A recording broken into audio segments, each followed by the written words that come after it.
कृष्ण कृष्ण कृष्ण हरे हरे. हरे राम राम राम हरे हरे.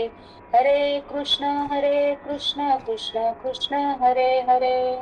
हरे राम राम राम हरे हरे. हरे कृष्ण कृष्ण कृष्ण हरे हरे. हरे राम राम राम हरे हरे. हरे कृष्ण कृष्ण कृष्ण हरे हरे. हरे राम राम हरे हरे. हरे कृष्ण कृष्ण कृष्ण हरे हरे.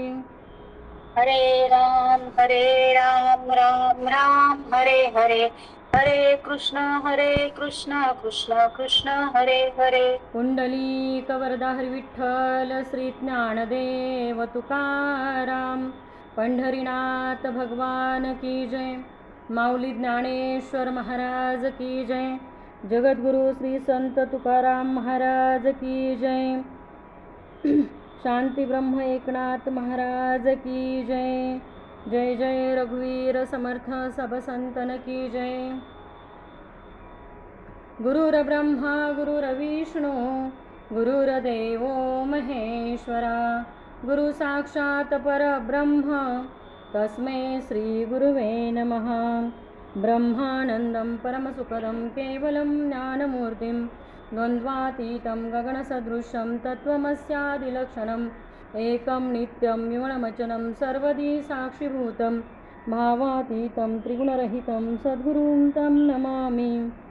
वसुदेवसुतं देवं कंसचाणूरमर्दनं देवकी परमानन्दं कृष्णं वन्दे जगद्गुरुं. वक्रतुण्डमहाकाय सूर्यकोटिसमप्रभ निर्विघ्नं कुरु मे देव सर्वकार्येषु सर्वदा. मनोजेवं मारुततुल्यमेघं जितेन्द्रियं बुद्धिमतां वरिष्ठं वातात्मजं वानरयुद्धमुख्यं श्रीरामदूतं शरणं प्रपद्ये. मुखं करोति वाचालं पङ्गुं लङ्घयते गिरि यत्कृपातमहं वन्दे परमानन्दमाधवं. हरि ओम. श्री विठ्ठल.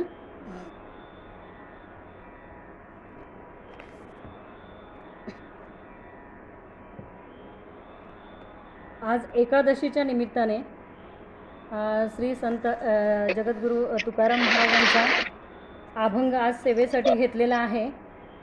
तर प्रथम मी इथे उपस्थित असलेले माय बाप बंधू भगिनी गुरुवर्य सर्वांच्या चरणी नतमस्तक होते. आणि आज या ठिकाणी मला सेवेसाठी संधी प्राप्त झाली, त्यासाठी मी वशिष्ठ गुरुकुलचे ऋण व्यक्त करते आणि सेवेला प्रारंभ करते. पांडुरंगाच्या चरणी नतमस्तक होते.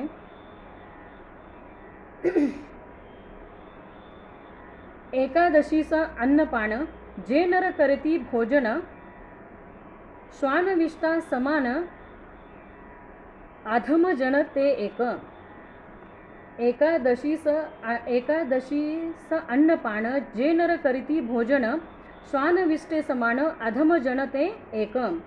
ऐका व्रताचे महिमान नेमे आचरितो जन गाती ऐकिती हरिकीर्तन ते समान विष्णुसी.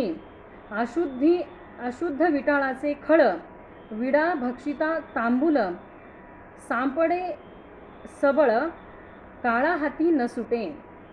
शेज बाज विलास भोग करीती कामिनीचा संग तया जोडे क्षयरोग जन्मव्याधी बळीवंत.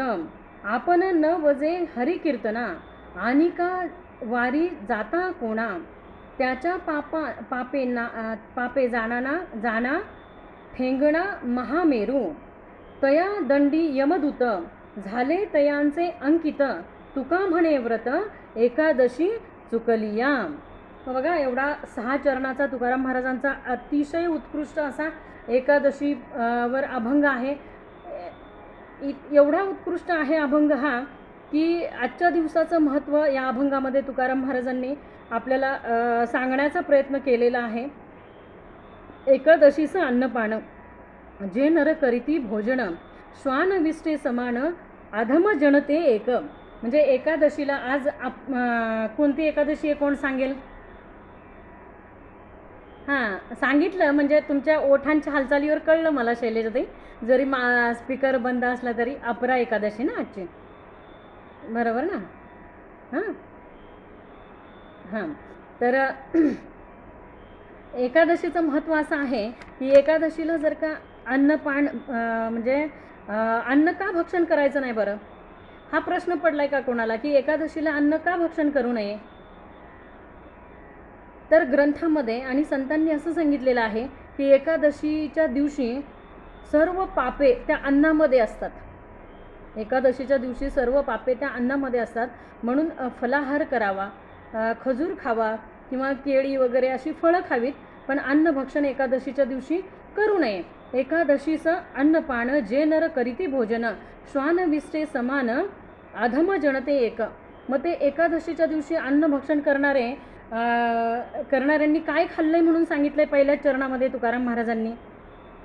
श्वान विष्टे समान, बरोबर ना? म्हणजे श्वानाची विष्ठा भक्षण केल्यासारखं आहे ते आपण अन्न खाणं एकादशीच्या दिवशी. म्हणून बघा एकनाथ महाराज पण काय म्हणतात? एकनाथ महाराज सांगतात ना की एकादशी हा काय पाहिजे? वारकऱ्यांचा नियम पाहिजे ना. प्रत्येक संतांनी तेच सांगितलेलं आहे. ह्यांचा नाथांचा कोणता अभंग सांगाल का मला एकादशीवर? कोण सांगताय? नाथांचा अभंग कोण सांगताय मला एकादशीवर?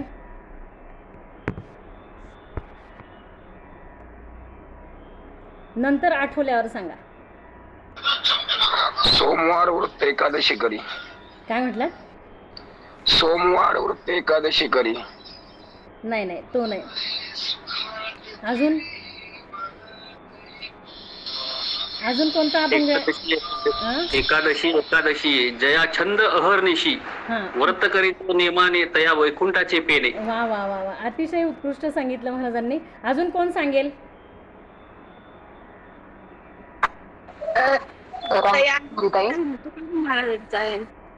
अजून कोण एकादशीवर अभंग सांगतील?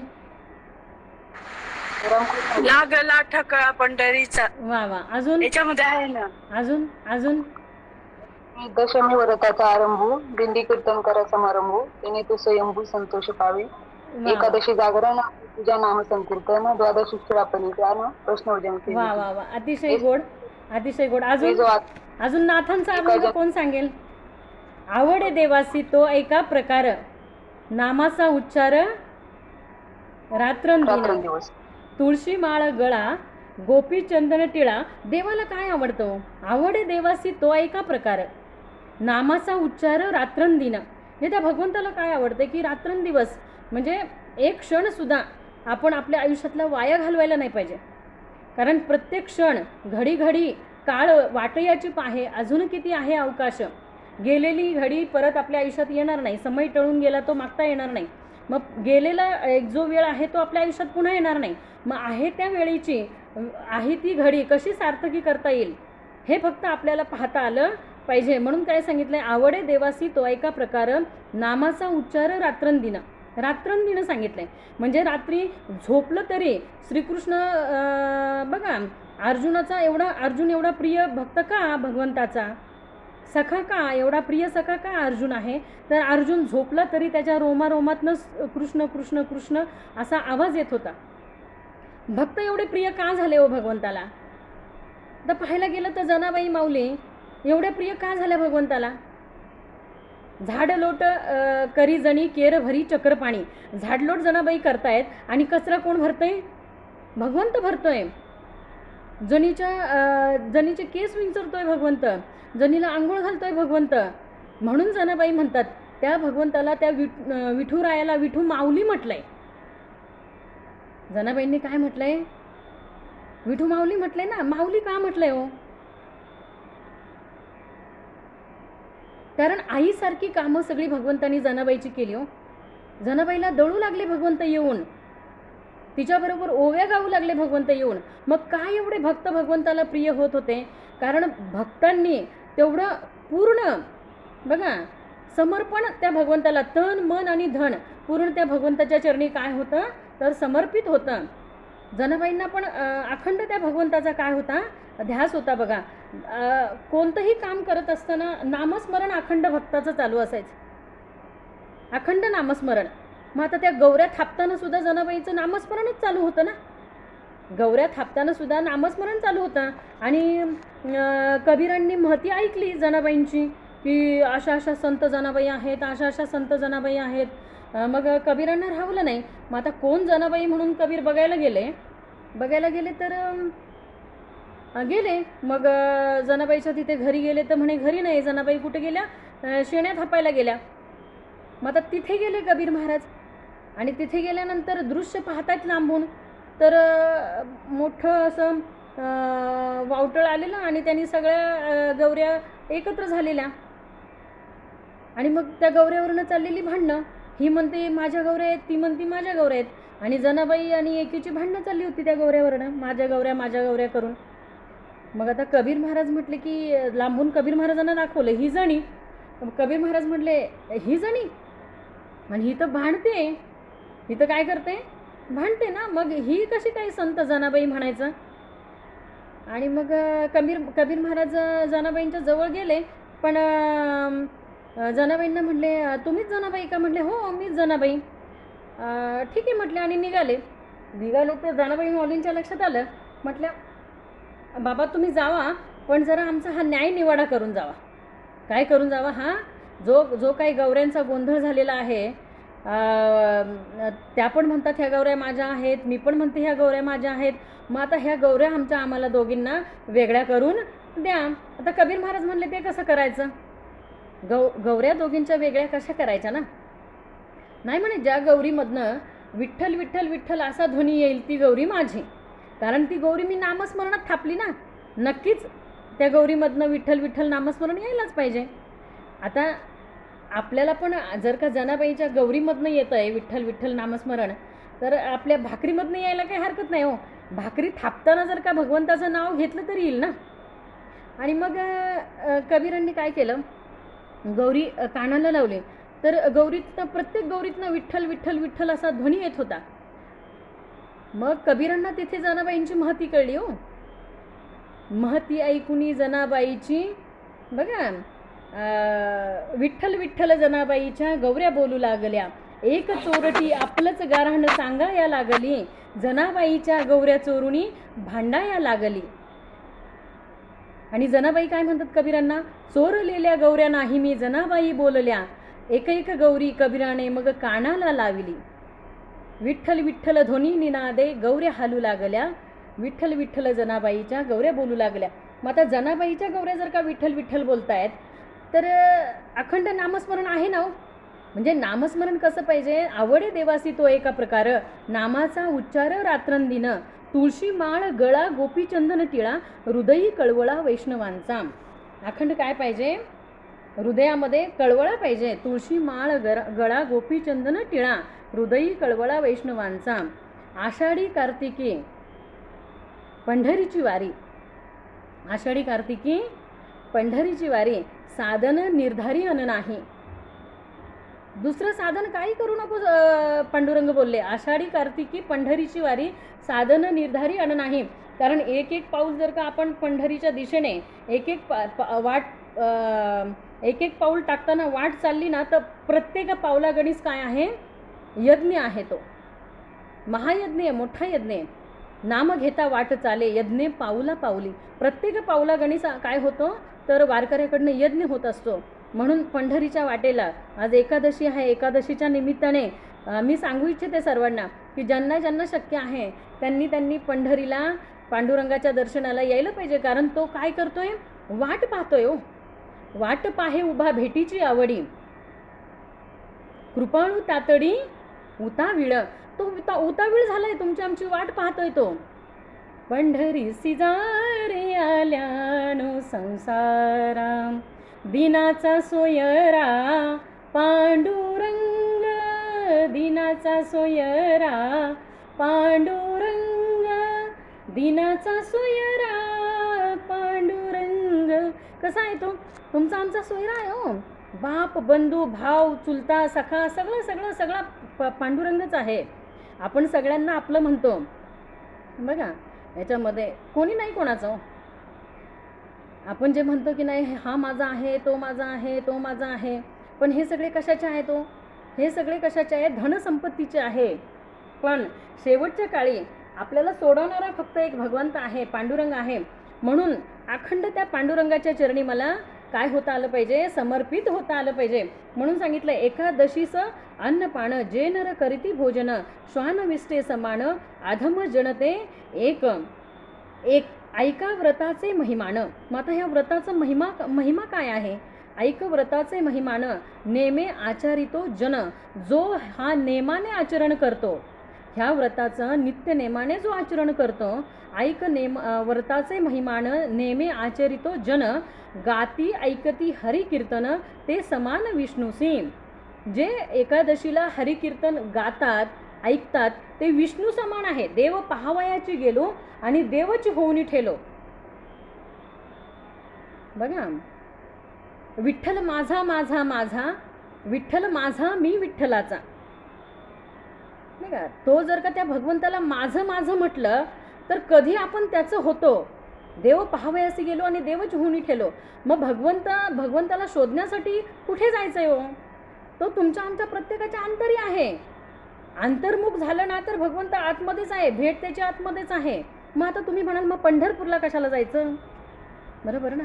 भगवंत जर का तुमच्या आमच्या प्रत्येकाच्या हृदयामध्ये आहे तर पंढरपूरला जायचं कशाला? आणि बरं पंढरपूरला गेल्यानंतर पांडुरंग भेटतो का?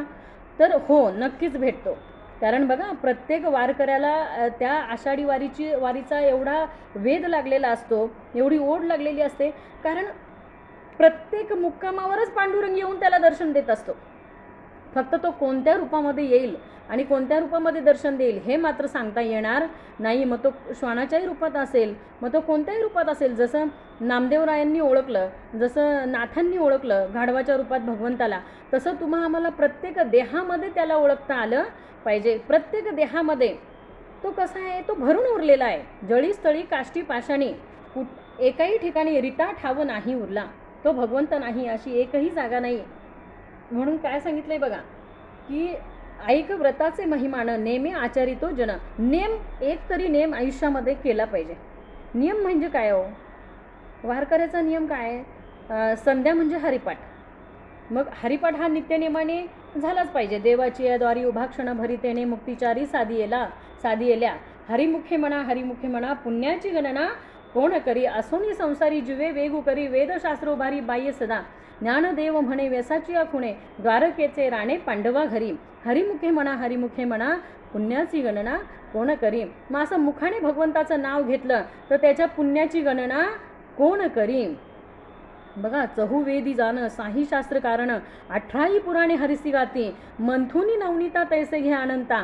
वाया व्यर्थ कथा सांडी मार्गू. एक हरिआत्मा जीव शिवसम वाया तू दुर्गम न घाली म्हण.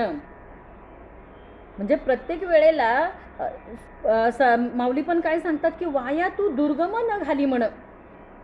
बाकीच्या इतर गोष्टीमध्ये या मनाला न गुंतवता या मनाला फक्त भगवंताच्या गोडीमध्ये गुंतवता आलं पाहिजे आणि भगवंताच्या नामस्मरणामध्ये गुंतवता आलं पाहिजे. काहीतरी खाद्य लागतं बघा. मनाची अशी अवस्था आहे ना, आता आपण कुठे होतो की नित्यनियम काहीतरी जीवनामध्ये असला पाहिजे. आता बघा एका सद्गुरूंना विचारलं एकाने की काय बाबा नित्यनियम करावा जीवनामध्ये, नक्की काय नित्यनियम केला पाहिजे जीवनामध्ये. ते म्हणले काय नाही, तू काही नित्यनियम कर, तुला नक्कीच प्राप्ती होणार, पण नित्यनियम मात्र आयुष्यामध्ये जीवनामध्ये काहीतरी नित्यनियम कर. बरं म्हणला ठीक आहे. मग आता त्यांनी नित्यनियम काय केलं माहिती आहे का की ठीक आहे म्हटलं तू काही पण नित्यनियम कर. मग आता एक कुंभार होता समोरच. मग आता ह्यांनी नित्यनियम केला की त्या कुंभाराच्या कपाळावर असा टिळा होता. रोज आपला तो गंधाचा टिळा तो कपाळावर लावायचा. मग ह्यांनी नित्यनियम काय केला की त्या कुंभाराच्या कपाळावरचा रोज मी टिळा बघेल, हाच त्याचा नित्यनियम, आणि मग माझ्या इतर कामाला मी लागेल, असा तो त्याचा नित्यनियम. आणि मग तो नित्यनियम तो रोज करायचा की रोज उठल्यानंतर त्या कुंभारवाड्याच्या बाहेर जाऊन त्या कुंभाराच्या कपाळावरचा गंधाचा टिळा पाहायचा की हा ह्याच्या नित्यनियमाला कामाला वगैरे दिवसभराच्या मोकळा. मग असा तो नित्यनियम त्याचा चालू झाला. आता एक दिवशी काय झालं की तो कुंभार गेला माती आणण्यासाठी. आणि ह्याला ह्याची त्याची गाठच पडली नाही. पण आता त्याचा टिळा बघायचा आहे ना, त्याच्या कपाळावरचा टिळा बघायचा आहे. मग हा जिथे कुंभार गेला माती काढण्यासाठी तिथे हा गेला. आता ती माती काढता काढता खोदता खोदता त्या कुंभाराला सापडला तिथं धनाचा हंडा. आता तो हंडा भरून धन होतं, ते माती खोदता खोदता त्याला सापडलं. आता तुम्ही म्हणाल की काय पण कशाला सांगता, माती खोदता खोदता कुठे धन सापडतं का? पण पूर्वी सापडायचं बरं का. कारण कसं होतं, आता बँका आहेत वगैरे सगळ्या गोष्टी आहेत, पण पूर्वी असं जे काही धनवान लोक भरपूर होती पूर्वी. पण मग ते घरात कुठे ठेवणार, भीती होती की घरात कोण चोरेल काय करेल, म्हणून आपल्या शेतात नेऊन एखाद्या हांड्यामध्ये वगैरे ठेवून आपल्या शेतात नेऊन ते असं पुरून ठेवायचं. आणि बरं ज्यांनी पुरून ठेवले त्यांनी कुणाला सांगितलं नाही की तो गेला मरून की ते धन तिथेच त्या जमिनीतच. मग ते असं पूर्वीचं धन जमिनीत बऱ्यापैकी राहिलेलं आहे. तर आता त्या कुंभाराला तो धनाचा हंडा सापडला. आता सापडल्यानंतर हा त्या कुंभाराला शोधत शोधत तिथे आला, कारण त्याला काय पाहायचं आहे, नित्यनेम काय, टिळा पाहायचा आहे ना कपाळावरचा. त्या कुंभाराच्या कपाळावरचा टिळा पाहायचा आहे, हा नित्यनेम आहे. आता हा तिथे आला त्या कुंभाराला शोधायला. आल्यानंतर त्यांनी तो टिळा पाहिला आणि मोठ्याने त्याला एवढा आनंद झाला, मोठ्याने ओरडला, पाहिलं पाहिलं पाहिलं म्हणून मोठ्याने ओरडला. आता पाहिलं पाहिलं म्हणून ह्याने ओरडला, पण त्या कुंभाराला वाटलं की मला सापडलेला धनाचा हंडा यांनी पाहिलाय, म्हणून हा ओरडतो की पाहिलं पाहिलं पाहिलं म्हणून. नेमकाच त्याच वेळेला त्याला धनाचा हंडा सापडलेला आणि नेमका हाच त्याच वेळेला ओरडला मी पाहिलं पाहिलं पाहिलं म्हणून. मग आता त्या कुंभाराने त्याला बोलून घेतलं, म्हटलं असू दे, तू पाहिलं तर असू दे, याच्यातलं मी निम्म तुला देतो, पण तुझं तोंड बंद ठेव. आता ह्याला काहीच माहिती नाही हा कशाबद्दल बोलतोय. आणि मग त्या कुंभाराने काय केलं, त्या धनाच्या हंड्यातला निम्म धन त्याला दिलं आणि निम्म स्वतःकडे ठेवलं. मग बघा, नित्यनेम केल्याने जर का एवढी प्राप्ती आहे, नुसता एक टिळा त्या कुंभाराच्या कपाळावरचा पाहिला तर एवढी प्राप्ती आहे. आपण रोज जर का हरिमुखे म्हणा पुण्याची गणना कोण करी, रोज जर का आपण भगवंताचं नाव या मुखातनं घेतलं तर या पुण्याची गणना कोण करालो. आणि तुम्हा आम्हाला ते द्वैतातलं धन जाऊ द्या हो, ते काय नाशिवंत हे सर्व संपदा हे नको मला पाव एकदा, ती सगळी संपदा सगळं नाशिवंताचं आहे आणि ते आपल्याला नकोच आहे. आपल्याला भगवंतानी दिलंय ना, ठेविले आनंद ते तैसेची राहावे चित्ती असू द्यावे समाधान, नको खेद करू कोणत्या गोष्टीचा पती लक्ष्मीचंच आणत असे. भगवंतानी आपल्याला दिलंय ना, त्याच्यामध्ये आपण समाधानी आहोत. आपल्याला काही अजून काही प्राप्तीची अपेक्षा नाही. पण आपल्याला आता धन कोणतं बघायचं आहे आणि आपल्याला कोणते धनाचे हंडे सापडलेत. अहो हे विचारसागर म्हणा, पंचीकरण म्हणा, ज्ञानेश्वरी आहे, भगवद्गीता आहे, एकनाथी भागवत आहे, तुकाराम महाराजांची गाथा आहे, समर्थांचा दासबोध आहे, हे जे आहेत ना, भक्तिविजय आहे, हरिविजय आहे, रामायण आहे, महाभारत आहे, हे जे आहेत की नाही, हे धनाचे हंडे आहेत तुमच्या आमच्यासाठी, संतांनी पुरून ठेवलेले. आपल्यासाठी संतांनी पुरून ठेवलेले हे धनाचे हंडे आहेत. आपल्याला आयतं मिळालंय हो, त्यांनी याच्यासाठी खूप कष्ट केलेत. ज्ञानेश्वर माऊलींनी ज्ञानेश्वरी लिहिण्यासाठी भरपूर कष्ट केलेत. तुकाराम महाराजांनी गाथा लिहिण्यासाठी खूप कष्ट केलेत. त्या एवढे कष्ट केलेत की त्यांचा गाथासुद्धा ह्याच्यामध्ये इंद्रायणीमध्ये बुडवण्यात आला आणि तो बुडवलेला गाथासुद्धा भगवंतांनी 13 दिवसामध्ये वरती आणलेला आहे. म्हणजे पाहायला गेलं ना तर संतांना भरपूर त्रास झालेला आहे आणि एवढ्या त्रासातनं त्यांनी आपल्यासाठी हे धन पुरून ठेवलेलं आहे. आणि आपल्याला फक्त काय केलं आहे माहिती आहे का, सगळं आईचं दिलं आहे, फक्त आपल्याला करायचं आहे. घास पण तोच भरवतोय, फक्त आपल्याला तोंड करायचं आहे. तेवढे सुद्धा कष्ट आपल्याला नको झालेत. एवढं संतांनी आपल्यासाठी केलं आहे. म्हणून काय सांगितलं आहे बघा, ऐक व्रताचे महिमान नेमे आचरितो जन, गाती ऐकती हरिकीर्तन ते समान विष्णूसे. म्हणजे हरिकीर्तन गातात ऐकतात ते कोणा समान आहेत, तर विष्णू समान आहेत म्हणून सांगितलंय. पुढे काय सांगितलंय, अशुद्ध विटाळाचे खळ विडा भक्षिती तांबूल, सापडे सबळ काळा हाती न सुटे. अशुद्ध विटाळाचे खळ म्हणजे एकादशीच्या दिवशी बघा, हे ऐकायला सुद्धा आणि सांगायला सुद्धा किती विचित्र वाटतंय, पण हे अभंगात तुकाराम महाराजांनी लिहिलं आहे, त्यामुळे बोलायला काही हरकत नाही. अशुद्ध विटाळाचे खळ म्हणजे जे एकादशीच्या दिवशी तोंडामध्ये विडा खातात. विडा एकादशीच्या दिवशी, विडा म्हणजे कळतंय ना, विडा म्हणजे पान, त्याला चुना लाव, त्याला अजून काय लाव, त्याला अजून काय लाव, असं करून जो पानाचा विडा एकादशीच्या दिवशी तोंडामध्ये खातात, तांबूल वगैरे काय काय काय, तर ते त्यांनी काय खाल्ल्यासारखं आहे माहिती आहे का ते, की विटाळ खाल्ल्यासारखं आहे. एखाद्या विटाळशी बाईचा विटाळ खाल्ल्यासारखं आहे असं तुकाराम महाराज म्हणतात. एकादशीच्या दिवशी जर का पानाचा विडा खाल्ला तर. एवढंच नाही तर ह्याच्यामध्ये पद्मपुराणामध्ये जो श्लोक आलेला आहे त्या श्लोकामध्ये तर एवढं भयंकर सांगितलेलं आहे की वरम स्वमातृगमनम वरम गोमास भक्षणम वरम हत्या सुरापान मेकादशम तू भोजनात. म्हणजे एखाद्याने स्वमातृगमन केलं, एखाद्याने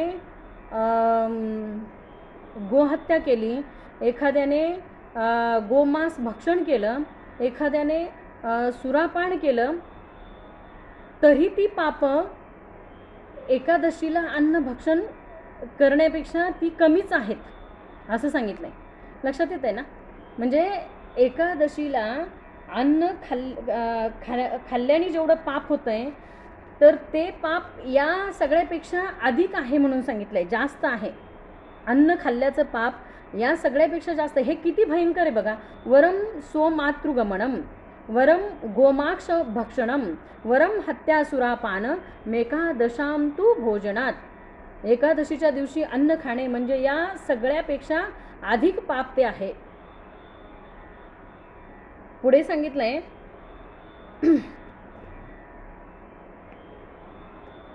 सेज बाज विलास भोग करीती कामिनीचा संग तया जोडे क्षयरोग जन्मव्याधी बळीवंत.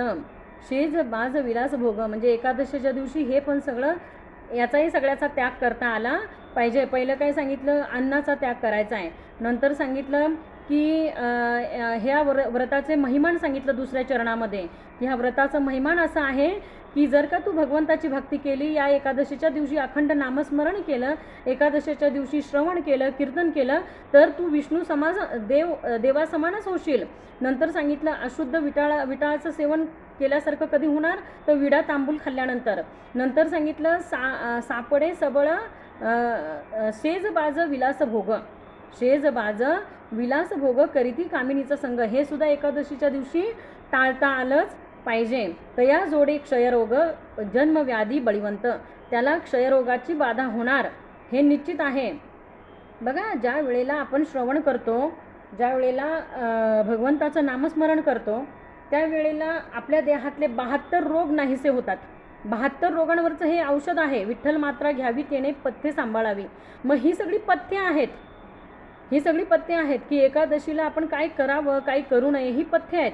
पुढे काय सांगतायत तुकाराम महाराज, आपण न वजे हरिकीर्तन. आपण स्वतःही कीर्तनाला जायचं नाही आणि आणि का वारी जाता कोणा आणि दुसऱ्याला जाताना आपण थांबवणं, त्याचं पाप केवढं आहे म्हणून सांगितलंय. त्याच्या पापे जाणा ठेंगणा मेरू महामेरू. म्हणजे त्याच्या पापाला मेरू पर्वतसुद्धा ठेंगणाच आहे असं सांगितलं. की स्वतःही भगवंताच्या कीर्तनाला ऐकायला जायचं नाही आणि दुसऱ्यालाही जाऊ द्यायचं नाही, म्हणजे त्याच्या पापाला मेरू पर्वतसुद्धा कमीच पडतोय असं सांगितलं आहे. बघा पुढे काय सांगितलं आहे, आपण न वजे हरिकीर्तना आणि वारी जाता जाणा त्याच्या पापे जाणा ठेंगणा मेरू महामेरू. मग असं हे एकादशीचं महात्म्य सांगताना तुकाराम महाराजांनी हा अभंग एवढा खरं गोड आहे आणि हा खरोखर दशीवर अभंग आहे ना, हा पाठच झाला पाहिजे तुकाराम महाराजांचा. फार सुंदर आहे अभंग हा. माझा सुद्धा पाठ नाही आहे, पण हा पाठ करायला पाहिजे. अभंग मोठा आहे, 6 चरणाचा आहे, पण काही हरकत नाही. आपण 13 चरणाचे अभंग आपले पाठ असतात. उंच नीच काही नेणे भगवंता तिष्ठे भाव भक्ती देखून या दासी पुत्र कण्या विदुराच्या भक्षी द्वैत्या घरी रक्षी प्रल्हादासी चर्म रंगू लागे रोहिदासा संगे कबीराच्या मागे शेलेविनी. केवढे अभंग पाठ असतात. मग तसा हा पण होईल, पण हा अभंग पाठ केला पाहिजे एकादशीचा. फार सुंदर अभंग आहे. बघा आता ज्या वेळेला नामदेवराय देवाला रोज नैवेद्य घेऊन जायचे आणि देवाला आग्रह करायचे की देवा तू जेवलंच पाहिजे आणि देवसुद्धा आनंदाने नामदेवांबरोबर जेवायचे. रोज देव जेवायचे. मग बघा असं करता एकादशीच्या दिवशी देवानी नामदेवांना विचारलं की नामदेवा आज जेवण नाही का मला? देवाने काय विचारलं, आज मला जेवण नाही आहे का नामदेवा? तेव्हा नामदेव महाराज म्हटले की देवा आज एकादशी आहे, आज जेवण कसं देणार? आज काय आहे? एकादशी आहे. मग तेव्हा देव म्हटले बघा नामदेवा, लक्षात ठेव, तू आत्ता काय बोललास की आज एकादशी आहे, बघ पुढे. ठीक आहे, नामदेव महाराज म्हणले भगवंता कधीही परीक्षा घ्या. आणि मग देव आता कसा आहे, तो नटधारीच आहे.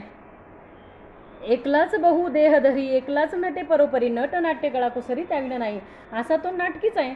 मग आता देवाने काय केलं की बहुरूपाचं वेश म्हणजे एका वृद्ध ब्राह्मणाचा वेश घेतला आणि हातामध्ये काठी, ते बंडी, धोतर आणि अगदी वृद्ध ब्राह्मणाचा वेश घेऊन देव नामदेवाच्या घरी गेले एकादशीच्या दिवशी. आणि गेल्यानंतर नामदेवांना काय मागितलं? अन्न मागितलं. तर नामदेव काय म्हटले की आज एकादशी, आज अन्न मिळणार नाही. तू बाकीचं काही पण माग, खजूर माग, फळं माग, काही पण माग, पण अन्न काही तुम्हाला मिळणार नाही. त्यावेळेला बघा, वेश बदलून गेलेले देव म्हटले नाही नाही, मला बाकी काही नको, मला आज अन्नच पाहिजे, मला भाकरी आणि भाजीच आज पाहिजे. तर नामदेव म्हटले आज काय तुला अन्न मिळणार नाही. असं दोघांचं बराच वेळ चाललं होतं. देव अन्न मागत होता, नामदेव काय अन्न देत नव्हता, तुला काय आज अन्न मिळणार नाही. असं करता करता म्हणजे याच्यातनं काय बोध घ्यायचा की आपण काय म्हणू की एकादशीच्या दिवशी माझी एकादशी आहे, पण मी घरात सगळ्यांना करून खायला घालते. पण नामदेवांच्या या कथेतून आपण असा बोध घ्यायचा की दुसऱ्याला देणंसुद्धा काय आहे? पापच आहे. म्हणजे आपण न खाणं पण पाप आहे आणि दुसऱ्यांना देणं पण पापच आहे. पण आता विलाज नसतो घरात गृहिणीचा, तो भाग वेगळा. पण हां, तर आता काय सांगायचं होतं मला की देवाचा आग्रह की मला काय पाहिजे? अन्न पाहिजे. नामदेव म्हटले अन्न मिळणार नाही. असं करता करता तिथं तो वृद्ध ब्राह्मण म्हटला की मी आता काय करणार, इथे माझा प्राण त्याग करणार. एकादशीच्या दिवशीची गोष्ट चालू आहे बरं का. आता तो वृद्ध ब्राह्मण बोलले की माझा प्राण मी काय करणार, इथे त्याग करणार, प्राणाचा त्याग करणार. नामदेवराय म्हणले खुशाल, मला काही फरक पडणार नाही, पण मी तुला अन्न देणार नाही. मग तो ब्राह्मण म्हणला तुला ब्रह्महत्येचं पाप लागेल, लागू दे नामदेवराय म्हटले, मला ब्रह्महत्येचं पाप जरी लागलं तरी मी तुला आज एकादशीच्या दिवशी अन्न देणार नाही. मग असं करता करता शेवटी त्या ब्राह्मणाने तिथे, आता देवच तो नाटकी, शेवटी तिथे त्यांनी प्राण सोडला देवाने. आता प्राण सोडल्यानंतर ही बातमी सगळ्या पंढरपुरामध्ये पसरली. आता पसरल्यानंतर बाकीचे ग्रामवासी ते काही नामदेवाच्या सगळेच काही बऱ्यावर नसतात हो, बरोबर ना. एखाद्याला मोठेपण अंगी आलं तर सगळे त्याला असे टोचा मारायला डिवचायलाच असतात की नाही. जया अंगी मोठेपण तया यातना कठीण. आता नामदेवरायांचं जे थोरपण आहे, मोठेपण आहे, तर ते काही लोकांना खूपच होतं ना. मग आता ते असे जे कावळे आणि डोमकावळे याचा असा फरक आहे. डोमकावळे आणि राजहंस आणि बदक, ह्या तिघांचाही जरी घेतला आपण बोध, तिघांचाही विचार केला तर राजहंस काय करतो माहिती आहे का? दूध पाणी वेगळं करतो. एकत्र केलेलं दूध पाणी असलं तरी दूध प्राशन करतो, पाणी तसंच ठेवतो. आणि डोमकावळे म्हणजे फार विचित्र हो. कावळा काय करेल त्या जागेवर? दूधही पिईल, पाणीही पिईल आणि परत म्हणेल याच्यात साखर नव्हती. म्हणजे ही कावळ्याची भूमिका आहे. आता बघायला गेलं तर हे असे जे आहेत की जे म्हणजे कोल्ह्याप्रमाणे एखाद्या कोल्ह्याप्रमाणे चंद्राची बघा, चंद्रावर जळणारा तो कोल्हा जळतोय कोणावर? चंद्राच्या प्रकाशावर. वैर कोणाचं त्याचं? चंद्राशी, बरोबर ना. मग ही आपण बघा, आपण कोणाबरोबर वैर करावं किंवा आपण कोणावर जळावं आणि कशासाठी हो? ती वैर भावनाच कशासाठी पाहिजे? द्वेष, मत्सर, तिरस्कार, निंदा हे सगळं बाजूला ठेवून तर आपल्याला भगवंताकडे जायचं आहे ना, बरोबर ना. काम, क्रोध, लोभ, मद, मत्सर, दंभ, संशय, चिंता, कामना, भावना, ईशना, वासना, कल्पना हे सगळं आपल्याला कुठे ठेवायचं आहे? बाजूला ठेवून आपल्याला भगवंताकडे जायचं आहे. हे सगळं जर का आपल्याबरोबर असेल तर आपल्याला तो भेटेल का हो? भगवंत भेटण्यासाठी आपल्याला ह्या देहातले जे विषय आहेत त्यांची आधी ओळख घेता आली पाहिजे ना. हे आपल्या देहातले विषय आहेत आणि प्रत्येक ठिकाणी हे आपल्याला काय आहेत, फसवायलाच आहेत, मागे ओढायला आहेत. म्हणून कुठे होतो आपण की नामदेव. आता तिथे ते जे आहेत गावातले जे ब्राह्मण आहेत ते जमा झाले आणि लागले बोलायला की नामदेवानी ब्राह्मणाचा जीव घेतला, नामदेवाला ब्रह्महत्येचं पाप लागलं, नामदेवानी ब्राह्मणाचा जीव घेतला. मग असं सगळं होता नामदेवाला बोलले की तुला काय बिघडलं होतं, आज जर का तू अन्नदान केलं असतं, अन्नदानासारखं पुण्य नाही, पण मग तू काय दिलं नाही. तर नामदेवराय म्हटले एकादशीच्या दिवशी मी अन्न कोणाला देणार नाही आणि म्हणून मी दिलं नाही. बरं म्हटले मग आता काय करायचं.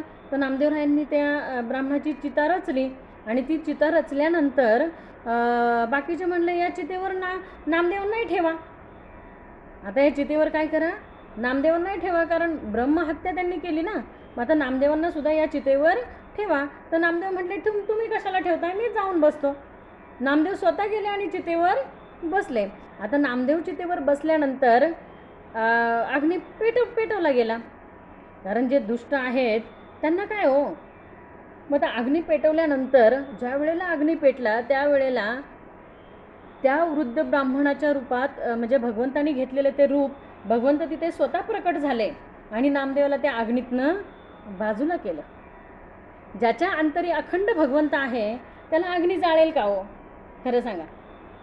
ज्या वेळेला भक्त प्रल्हादाला ती होलिका, त्या होलिकेला स्वतःला वर काय होतं की अग्नीमध्ये ती जळणार नाही, म्हणून ती भक्त प्रल्हादाला घेऊन अग्नीत बसली. कारण तिला माहिती होतं की हा अग्नी जो आहे तो मला काही करू शकत नाही, कारण मला तसा वर आहे ना. मग जळला तर कोण जळेल, प्रल्हाद जळेल. पण झालं उलटंच, होलिका जळाली आणि प्रल्हाद मात्र सुखरूप राहिला. मग तसंच आहे. आता ज्या वेळेला हनुमंताच्या शेपटीला चिंध्या गुंडळल्या किंवा काय अग्नी पेटवला तेव्हा सगळी लंका जळाली, पण हनुमंतांना काय झालं का, काही नाही झालं, कारण हृदयामध्ये अखंड कोण आहे तर राम आहे. भक्त प्रल्हादाच्या हृदयामध्ये अखंड कोण आहे तर पांडुरंग आहे, विठ्ठल आहे, परमेश्वर आहे. मग ज्याच्या हृदयामध्ये नाहम वसामी वैकुंठे योगिना हृदयरो मद भक्त यत्र गायंती तत्र तिष्ठमी नारदा. अखंड भगवंत काय म्हणतात की माझे भक्त जिथे माझं गायन पूजन करतात तिथे मी अखंड कसा आहे, तिष्ठत आहे. म्हणजे कुठे आहे मी तर माझ्या भक्ताच्या जवळ, अखंड त्याचं रक्षण करण्यासाठी मी कसा आहे, माझ्या भक्ताच्या जवळ आहे. मग भगवंत जर का आम्हाला वाटत असेल की भगवंत आपल्या जवळ राहावं, आता अर्जुनाने कसा भगवंताला सखा केलं की नाही, सखा म्हणजे सोबती. मग तसं आपण त्याला बघा 9वीदा भक्ती दाखवली, श्रवणम कीर्तनम विष्णू स्मरणम पादसेवनम अर्चनम वंदनम दास्य सख्य आणि आत्मनिवेदनम. मग पहिली 9वीदा भक्तीतली पहिली भक्ती कुठली आहे तर श्रवण भक्ती आहे. ऐकलेचे ऐकावे, पुन्हा पुन्हा ऐकावे, सार ते शोधून घ्यावे, असार ते जाणवणे त्यागावे. आसार आहे ते जाणीवपूर्वक त्यागता आलं पाहिजे आणि त्यातलं सार तेवढं आपल्याला घेता आलं पाहिजे. आपण केळ जेव्हा, आता आज एकादशी आहे, बऱ्याच जणांनी केळ खाल्लंच असेल. मग आता केळ आपण जेव्हा खातो तेव्हा ते केळ आपण असं धरतो हातात आणि तसंच खातो का, तसंच खातो का केळ, असं आणलंय आणि हातात धरलंय आणि तसंच खाल्लंय, करतो का तसं नाही ना. तेवढी बुद्धी आहे ना आपल्याकडे, म्हणजे सोलून खाण्याची, की जे बाहेरचं साल आहे ते टाकून द्यायचं आणि आतला गर तेवढा खायचा. मग एवढी बुद्धी आपल्याकडे आहे की केळ कसं खावं, बरोबर ना. मग तसंच ज्या वेळेला आपण श्रवण करतो, कोणताही वक्ता असू द्या, ज्या वेळेला आपण श्रवण करतो त्यावेळेला त्या श्रवणातनं आपल्याला सार तेवढं घेता आलं पाहिजे. बाकीचं जे टर्पल आहे, जे साली टर्पल आहे ते आपल्याला बाजूला टाकता आलं पाहिजे. सार ते शोधून घ्यावे, असार ते जाणवणे त्यागावे. बरं, इथे जाणीव भूमिका महत्त्वाची आहे.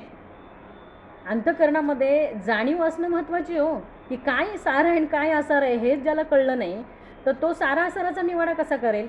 आणि सारा आसाराचा निवाडा करण्यासाठी आधी मला राजहंस होता आलं पाहिजे. राजहंस झाल्याशिवाय मला सारा आणि आसाराचा निवाडा करता येणार नाही. आणि राजहंस होणं सोपं नाही आहे का सोपं.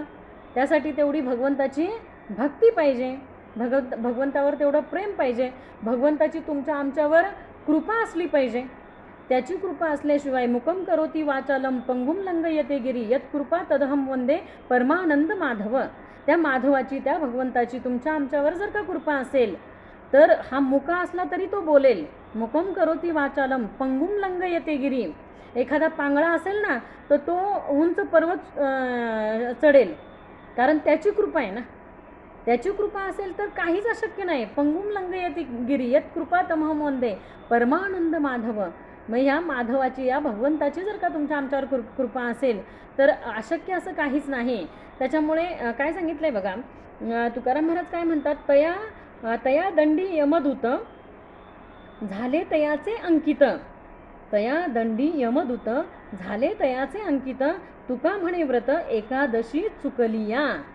शेवटच्या चरणामध्ये तुकाराम महाराज म्हणतात की तया दंडी यमदूत झाले तयाचे अंकित. तुका म्हणे व्रत एकादशी चुकलिया. एकादशीचं व्रत चुकल्यानंतर कोण दंड देणार आहे तर यमदूत दंड देणार आहेत. मारिती झोडीती तोडीती यमाचे किंकर. बहुक्रूर कशा आहेत ते, बहुक्रूर आहेत ते, यमाचे किंकर आहेत. आणि जर का कोणी हे वाचलं असेल गरुड पुराण, गरुड गमनम वरम गोमांस भक्षणम वरम हत्यासुरापान मेकादशांतु भोजनात. एकादशीच्या दिवशी भोजन केलं तर ही सगळी पापं लागतात. आता हे पद्मपुराणातलं झालं. आता गरुड पुराणामध्ये काय सांगितलं आहे की ती वैतरणिका नदी दाखवली. बरंच काय दाखवलं आहे की कुठल्या पापाला कुठली शिक्षा आहे, आणि ते यमाचे दूत कसे कसे नेतात, कसे कसे मारतात, कसे कसे झोडतात. ती नदी दाखवली आहे ना, ती नदीसुद्धा रक्तापोवाची नदी आहे. त्याच्यामध्ये जो चिखल आहे तो हाडामासांचा चिखल आहे. मग असं ते भयंकर अवस्था दाखवली ज्या वेळेला शेवट असतो त्यावेळेची गोष्ट. मग आत्ताच जर का आपण याची देही याची डोळा पाहिन मी माझ्या मुक्तीचा सोळा. मला माझी मुक्ती जर का बघायची असेल तर मला याची देही याची डोळा, मला माझीच मुक्ती पाहिजे आहे. बद्ध मुमुक्ष साधक आणि सिद्ध या 4 अवस्था दाखवल्या हो. मग बद्ध अवस्थेतनं, बद्ध म्हणजे काय, बांधलाय. आता आपण म्हणतो आषाढी वारीला चला, पण बरेच लोक काय म्हणतात, नाही हो आम्हाला संसारातनं सुटका नाही, आम्हाला काय करायचं, नातवंड आहे. पहिलं नातवंड व्हायच्या अगोदर म्हणायचं नाही मी गेल्यानंतर घरात करायला कोणी नाही. बरं, करायला सून आल्यानंतर लगेच वर्षात नातवंड येतं आहे. मग ते नातवंड सांभाळायला कोणी नाही. मग ते नातवंड थोडं मोठं झाल्यानंतर त्याला शाळेत सोडायला कोणी नाही. मग ते असं करता करता आपल्याला संसार कधीच सुटणार नाही. तुकाराम महाराज म्हणतात की आपण त्या संसाराला असं कवटाळून बसलोय. म्हणजे काय की आपण स्वतःच कवटाळून बसलोय ना, आपण स्वतःच म्हणतोय सोडव. अरे तुझी मिठी सोडल्याशिवाय हा संसार तुला सुटणारच नाही. ह्याला तू मिठी मारलेली आहे, याला तू कवटाळून बसलेली आहे. धनदारा पुत्र जन बंधू सोय रे पिशून सर्व मिथ्या हे जाणून शरण रिघा देवासी माया विघ्ने भ्रमला खरे म्हणता मी माझे निघरे हे तो संपत्तीचे वारे साचोकारे जाईल आयुष्य जात आहे पहा काळ जपत से महा सोहिताचा घोर वहा ध्यानी रहा श्री हरीचा विष्णुदास विनविनामा भूलू नको भव कामा धरांतरी निज प्रेमा न चुकाने मा हरिभक्ती. या हरिभक्तीचा नेम कधी चुकला नाही पाहिजे. विष्णुदास विनविनामा भूलू नको भव कामा. ह्या आपण आहे ना, आपल्याला भुरळ पडली हो ह्या संसाराची, ह्या सगळ्याची आपल्याला काय झाली आहे, भुरळ पडली आहे. आणि याच्यातनं आपली सुटका कधी होणार आहे, कधी सुटका होणार आहे तुमच्या आमच्या याच्यातनं. आपण स्वतः सुटका केली तरच याच्यातनं आपली काय होणार आहे, सुटका होणार आहे. नाहीतर आपण अखंड याच्यामध्ये काय राहू. बघा शेवटचा क्षण आपल्याला येईल कधी. कारण बघा घडी मगाशीच सांगितलं, घडी काळ वाट याची पाहे अजून किती आहे अवकाश. तो काळ आहे ना असा म्हणजे एखादा बोका उंदरावर कसा टपून असतो तसा तो काळ तुमच्या आमच्यावर झडप घालण्यासाठी टपून आहे. फक्त सुरक्षा कवच आपल्याला कशाचं पाहिजे, हे हरिनामाचं पाहिजे. काळ मृत्यू न बाधे जाणा अपमृत्यू काय करी. एकदा का भगवंताच्या नामाचं कवच असेल ना तर त्याला यमदूत न्यायला येऊ शकत नाही. पण काळ मृत्यू न बाधे जाणा अपमृत्यू काय करी. त्याला काळसुद्धा येण्यासाठी घाबरेल, विष्णुदासाकडे येण्यासाठी काळसुद्धा घाबरेल. तर अपमृत्यू काय करी, अपमृत्यू तर शक्यच नाही. म्हणून काय सांगितलं आहे की अखंड भगवंताचं नामस्मरण जर का मुखामध्ये असेल तर काय होणार आहे, काळ हा तुमचा आमचा सार्थकीच लागणार आहे. म्हणून सांगितले की तुका म्हणे तया दंडी यमदूत झाले तयाचे अंकित. मग आता आपल्याला अंकित कोणाचं व्हायचं आहे? यमाचं अंकित व्हायचं आहे का भगवंताचं अंकित व्हायचं आहे? आपलं आपण ठरवता आलं पाहिजे. पहावे आपण असे आपण. मग बघा आता नामदेवराय पण काय म्हणतात की एकनाथ महाराज, नामदेवराई झालं, तुकाराम महाराज झालं, ज्ञानेश्वर माऊली झालं, सगळेच संत आपल्याला काय सांगतात की अखंड जर का भगवंताची भक्ती केली तर तू भगवत रूप होशील. आणि जया अंतरी भगवंत, ज्याच्या अंतकरणामध्ये भगवंत अखंड आहे, अचळ राहिला निवांत, ज्याच्या अंतकरणामध्ये भगवंत अखंड आहे तर त्याला काय आहे हो, तो भगवंतच राज झाला ना. देव पहावयासी गेलो आणि देवाची होणी ठेलो. मग बघा आता देवाचं होण्यासाठी देहामध्ये त्याला आवडतील अशी कर्म झाली पाहिजेत. मग भगवंताला आवडणारी कर्म कोणती आहेत? जर का प्रत्येक कर्म मी करता म्हणसी तेने तू दुःखी कष्टी होशी, श्रीराम करता म्हणसी तेने तू पावशी यश कीर्ती आणि प्रताप. म्हणजे कोणतंही कर्म करताना तू ते स्वतःकडे घेऊ नको. मी करता म्हणशील तर दुःख आणि कष्टच आहे, आणि भगवंत करता म्हणशील तर पावशी यश कीर्ती आणि प्रताप. मग केलेलं प्रत्येक कर्म भगवंता तुला समर्पित, प्रत्येक कर्म केलेलं मला भगवंताला समर्पित करता आलं पाहिजे की तुझ्या चरणी सविनय समर्पित. आणि मग त्याला जर का व्हायचं आहे मला, जर का भगवंताला आपण फुलं आणली दुकानातून आणि ती फुलं आपल्याला भगवंताच्या चरणी व्हायचीत, तर आपण बघतो ना हो, एखादं सडलेलं फूल असेल, एखादं खराब झालेलं फूल असेल की जे सडलं आहे, खराब झालं आहे, तर ते आपण भगवंताला वाहतो का? कधी नाही वाहत. का नाही वाहत? कारण ते खराब झालं आहे, सडलं आहे फूल. मग जे चांगलं फूल असेल टवटवीत, तेच आपण, त्याचा वाससुद्धा आपण घेत नाही, कारण आपण वास घेतला तर मग ते भगवंताला वाहण्याच्या योग्य राहत नाही. मग आपण त्या फुलाचा वास पण घेत नाही. मग असं जे टवटवीत फूल आहे ते आपण भगवंताच्या चरणी वाहतो ना, बरोबर ना. मग आता तुम्ही मला सांगा की आपल्याकडनं देहाकडनं जर का वाईट कर्म घडली तर आपण ती कर्म भगवंताच्या चरणी सविनय समर्पित करू शकतो का?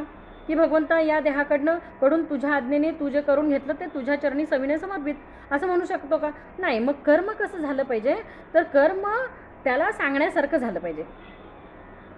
त्या भगवंताला सांगण्यासारखं कर्म या देहातून झालं पाहिजे. आणि त्याला सांगण्यासारखं आधी कर्माचा प्रसंग कर्म केले पाहिजे सांग, आधी कर्माचा प्रसंग कर्म केले पाहिजे सांग. कदाचित पडेल व्यंग तरी प्रत्यवाय घडे. कदाचित चुकून जरी चुकीचं कर्म घडलं तरी शिक्षा. आता चुकून जरी हात तव्यावर पडला तरी तो भाजणारच आहे. चुकून जरी हात तव्यावर पडला तरी तो भाजणारच आहे. आपण तो तवा म्हणेल का जाऊ दे चुकून पडलाय मी काही हिला भाजत नाही? चुकून पडला तरी तो भाजणार आहे, आणि जाणून बुजून ठेवला तरी तो भाजणारच आहे. मग चुकून जरी चुकीचं कर्म घडलं तरी त्याचं फळ आपल्याला मिळणारच आहे. मग बघा, फळाच्या अपेक्षेने जर का तुम्ही भगवंताची भक्ती केली तर फक्त फळ मिळेल. फळाच्या अपेक्षेने भगवंताची भक्ती केली तर फळ मिळेल. पण जर का निष्कामतेने भगवंताची भक्ती केली, काहीच कामना मनामध्ये ठेवली नाही, तर काय होईल? कामनेने फळ जोडे, निष्काम भजने भगवंत जोडे. त्या भगवंताला जर का जोडायचं असेल, त्या भगवंताला आपलंसं करून घ्यायचं असेल, त्याला बघा त्याच्याशी एकरूप व्हायचं असेल, हा देह प्रत्येक महाराज आपल्याला काय सांगतात की हा देह कशाचा आहे? पंचमहाभूतांचा आहे. देहाला जर का आपण मी म्हटलो, देह मी म्हटलो, सगळं माझं म्हटलो, तर हे माझं आहे का? देह माझा आहे का? देह कसा आहे? नाशिवंत आहे. मागच्या वेळेला आपल्याला दासबोधामध्ये सांगितलं सृष्टिकथन. मग सृष्टी कशी आहे? दिसेल ते नासेल, येईल ते जाईल, पण जे असतचे असेल तेची सार. म्हणजे प्रगट आहे ते असार आहे, गुप्त आहे ते सार आहे. मग हा विचार कधी कळेल? तर गुरुमुखे हा विचार उमजू लागे. मग सद्गुरूंच्या मुखातनं आपल्याला हे कळणार आहे की सार काय, असार काय, पाप काय, पुण्य काय, खरं काय, खोटं काय. हे सगळं कळण्यासाठी सद्गुरू पाहिजे. सद्गुरू विना सापडे न सोये, धरावे ते पाय आधी आधी. मग हे सगळं कळण्यासाठी, उत्तम मार्ग मिळण्यासाठी, एकादशी करा म्हणण्यासाठी सद्गुरू पाहिजे. सद्गुरू आपल्याला सांगतात एकादशी व्रत करायला पाहिजे, गुरुवारचं व्रत करायला पाहिजे, सोमवारचं व्रत करायला पाहिजे. हे सगळं कोण सांगतं आपल्याला? सद्गुरू सांगतात ना. व्रत एकादशी करायला अहर्निशी, असं काहीतरी आहे ना तो पण अभंग. अजून बघा एक असा क्षेपक अभंग आहे शेपक आहे पण सगळ्यांच्या तोंडात आहे तो. तर तो कोण सांगेल मला? शेपक आहे पण एकादशीवर पण सगळ्यांच्या तोंडात आहे तो. मला वाटतं तो गाथ्यामध्ये नाही आहे, शेपक आहे तो अभंग. रचलेला अभंग आहे तो, पण त्याला तुका म्हणे लावले. बरेच अभंग असे रचलेले आहेत आणि त्याला तुका म्हणे लावलेला आहे. पण आपल्याला कळलं पाहिजे की हा रचलेला आहे का गाथ्यातला आहे ते, हे पण आपल्याला कळलं पाहिजे.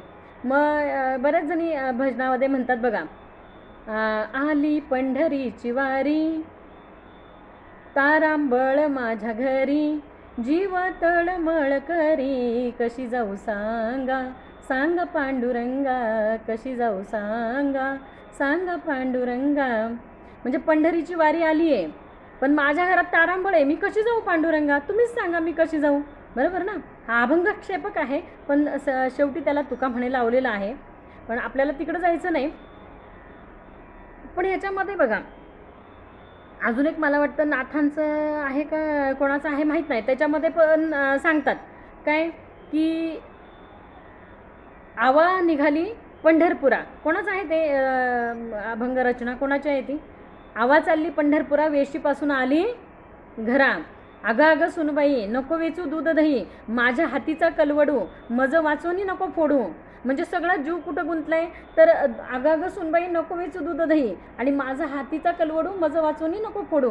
म्हणजे माझ्याशिवाय तो मी जे काही धान्य वगैरे लिंपून ठेवलं आहे ते माझ्याशिवाय तू काही फोडू नको. नसेल धान्यच तर उपाशी राहा पण ते काही फोडू नको. असं ते सासूबाईचं आवा चालली पंढरपुरा. आणि मग सुनबाई काय म्हणते माहिती आहे का त्या सासूबाईंना? सुनबाई काय म्हणते? आता सुनबाई मोकळ्या मनाने म्हणते हो.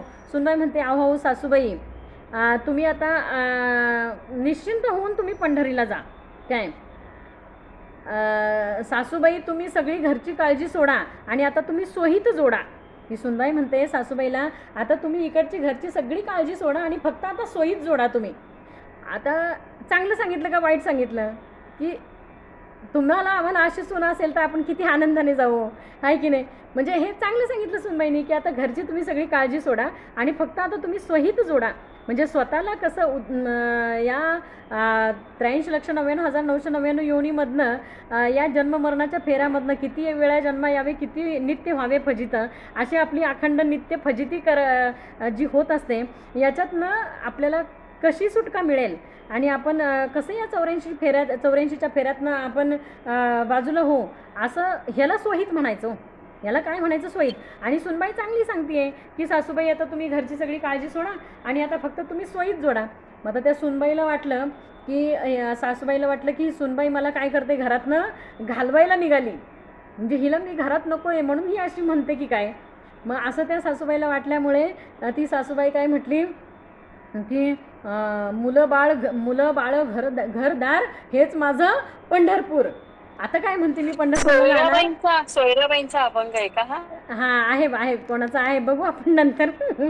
पण आता आठवलं तेवढं सांगितलं की एवढा काय तुमचा आमचा अभ्यास नाही हो की अगदी परफेक्ट आपण सांगू शकतो की हा अभंग कोणाचा वगैरे. जसं भगवंत गाऊन घेईल तसं गायचं, जसं आठवेल तसं देणारा भगवंत आहे. कोकिळा मंजुळ गात असे परी बोलविता धनी वेगळाची असे. जे भगवंतांनी दिले देणं ईश्वराचं म्हणून घेतलं ना, मी करता म्हणसी आत्ताच म्हटलं की त्याने तू दुःखी कष्टी होशील. मग काय नाही हो, हे जे आहे 1 तास तो फक्त भगवंताच्या चरणी ठेवायचा. भगवंता तुझं कार्य तू ह्या देहाकडनं उत्तमातलं उत्तम तूच करून घे. करता आपण ठेवायचंच नाही. मग जसं भगवंत देईल तसं ओघाने 1 तासभर आपल्याकडनं तो गाऊन घेत असतो. तसं आता तुम्हा आम्हाला प्रत्येकाला आपलं स्वहित जोडायचं आहे हो.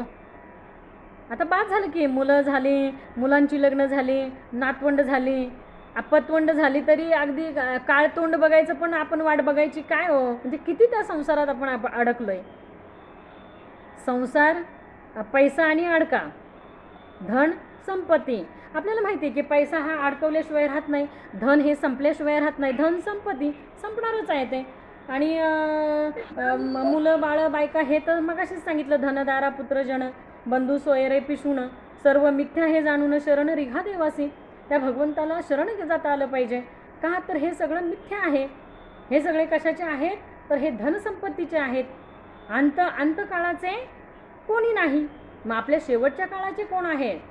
मग अंतकाळी सोडवायला जर का भगवंत यावा असं वाटत असेल तर मला अखंड काय करायला पाहिजे की अंतकाळाची सोय मला आत्तापासून करता आली पाहिजे. मग अंतकाळी आत्ताच जर का आपण भगवंताचं नामस्मरण घेण्याची या वाचेला सवय लावली की नाही, अखंड त्या वाचेमध्ये ना मुखामध्ये ना भगवंताचं नाव पाहिजे हो. नामाविन मुख सर्पाचे ते बिळ, जुवा काळ सर्प आहे. नामाविन मुख आहे ना ते सर्पाचं बिळ आहे आणि जुवा ही काळ सर्प आहे. म्हणून अखंड त्या भगवंताचं नाव एकनाथ महाराज हरिपाठामध्ये म्हणतात. म्हणून आपल्याला रोज माऊलींचा आणि एकनाथांचा हरिपाठ हा वाचताच आला पाहिजे संध्याकाळच्या वेळेला. म्हणजे वारकऱ्याची संध्या ही रोजचा हरिपाठ माऊलींचा आणि नाथांचा. आणि सकाळी झोपेत आपण म्हणतो आता कसा वेळ काढायचा, आम्हाला काही वेळच नाही, पण झोपेतनं आपण उठल्यानंतर बाकीची सगळ्या विधी होईपर्यंत मंगलाचरण तिसरं कधी होऊन जातं कळत पण नाही हो. तिसऱ्या पाठ असेल ना तर उठल्यानंतर आपलं सगळं होईपर्यंत 3 मंगलाचरण होऊन जातात काकड आरतीचे, सहज होतात. पाठांतर असेल तर किंवा 12वा 15वा आणि 9वा तिन्ही अध्याय म्हणून होतात. पाठांतर असेल तर रोज म्हणून होतात. त्यामुळे वेगळा काही त्याला अट्टहास करायची आवश्यकता नाही हो, की जे आहे ना नित्याचं ते नित्य मला ते म्हणता आलं पाहिजे. आता काही लोक म्हणतात की बाबा आम्हाला पाठांतर होत नाही. ठीक आहे, घरातली कामं असतात, संसार आहे, प्रपंच आहे, सगळ्याला आपण बांधलेलो आहे, कारण बद्ध आहे ना. मग बद्ध आहे, मग किती दिवस बद्ध राहायचं हो? कधीतरी बद्धाला वाटलं पाहिजे की मला मुमुक्ष व्हायचं आहे, कधीतरी मुमुक्षाला वाटलं पाहिजे की मला साधक होता आलं पाहिजे, कधीतरी साधकाला वाटलं पाहिजे नाही आता ह्या अवस्थेतनं मला आता पुढे जायचं आहे. म्हणजे आस आणि ओढ कुठली लागली पाहिजे तर पुढची एक पायरीने पायरी चढत जावे. एका पायरीने पायरी मला चढता आली पाहिजे ना. बद्ध, मुमुक्ष, साधक आणि मग सिद्ध अवस्था लांबची हो. मी साधक जरी झाले तरी खूप झालं. एवढी जरी प्रत्येकाने हे ठेवली ना तरी खूप झालं. आता आपली वेळसुद्धा आता झालेली आहे. तर झालेली सेवा भगवंताच्या चरणी, तुम्हासारख्या माईबापांच्या चरणी, आपल्या सर्व वरिष्ठ गुरुजन जेवढे काय आहेत तिथे माझे सखे बंधू वगैरे भगिनी, तर सगळ्यांच्या चरणी मी ही झालेली सेवा सविनय समर्पित करते. आणि सेवेला इथे अल्पविराम देते, पूर्णविराम म्हणता येणार नाही. विठ्ठल विठ्ठल विठ्ठल कुंडली कबरदार विठ्ठल श्री ज्ञानदेव तुकाराम. श्री हे कोण घेत आहे? पसायदान कोण घेत आहे? मीच घेऊ का? आता विश्वात्मके देवे येणे वाग्यज्ञ तोषावे, तोषोणी मज द्यावे पसाय दान हे.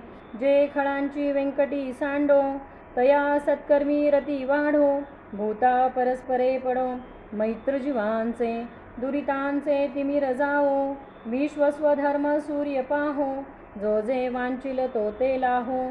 प्राणी जात वर्षत सकळ मंगळी, ईश्वरनिष्ठांची मान दियाळी, अनवर्त भूमंडळी भेट तू तया भूता. चला कल्पतरूचे आरव, चेतना चिंतामणीचे गाव, बोलती जे अर्णव पियुषांचे, चंद्रमेजे अलांछन, मार्तंडजे तापहीन, ते सर्वाही सदा सज्जन, सोय रे होतू किंबहुना सर्व सुखी, पूर्ण होऊनी तिही लोकी, भजी जो आदि पुरुखी, अखंडित आणि ग्रंथोपजीविये, विशेषी लोकीये, दृष्टादृष्ट विजय होवा वेजी. एथ म्हणे श्री विश्वेश्वराहो, हा होईल दानपसाओ, येणे वरे ज्ञानदेव सुखिया झाला, येणे वरे ज्ञानदेव सुखिया झाला, येणे वरे ज्ञानदेव सुखिया झाला. पुंडली कवरधार विठ्ठल श्री ज्ञानदेव तुकाराम. पंढरीनाथ महाराज की जय. माऊली ज्ञानेश्वर महाराज की जय. जगद्गुरु श्री संत तुकाराम महाराज की जय. सब संतन की जय. जय जय रघुवीर समर्थ. रामकृष्ण हरी सर्वांना. ताई खूपच छान सांगितलं, खूपच छान, धन्यवाद. खूप आवडलं, धन्यवाद. खूप मस्त सांगितलं. एकादशीच्या निमित्तानं खूप छान ऐकायला मिळालं. खूप छान. हो, छान माहिती सांगितली आज, खूप मस्त सांगितलं. एकादशीचं प्रवचन खूप छान सांगितलं ताई. हे आमचं काहीच नाही बघा, सकाळच्या पाठाला जे झालेलं आहे ना तेच सांगण्याचा प्रयत्न थोडासा होता. सकाळी जे पाठ असतो खूप छान सांगितलं, पण भारी सांगितलं, आवडलं. एकादशीच्या निमित्ताने. हो हो. रामकृष्ण हरी. रामकृष्ण हरी महाराज. रामकृष्ण हरी. अतिशय आजच्या या पावन दिवशी, एकादशीच्या दिवशी आपलं प्रवचन ऐकण्याची संधी लाभली. अतिशय म्हणजे विषय सुद्धा आज एकादशीच्या महात्म्य जे सांगणारा अभंग आपण निवडला, म्हणजे खूपच म्हणजे त्याच्यामध्ये दुग्ध शर्करा योग असं म्हणायला पाहिजे.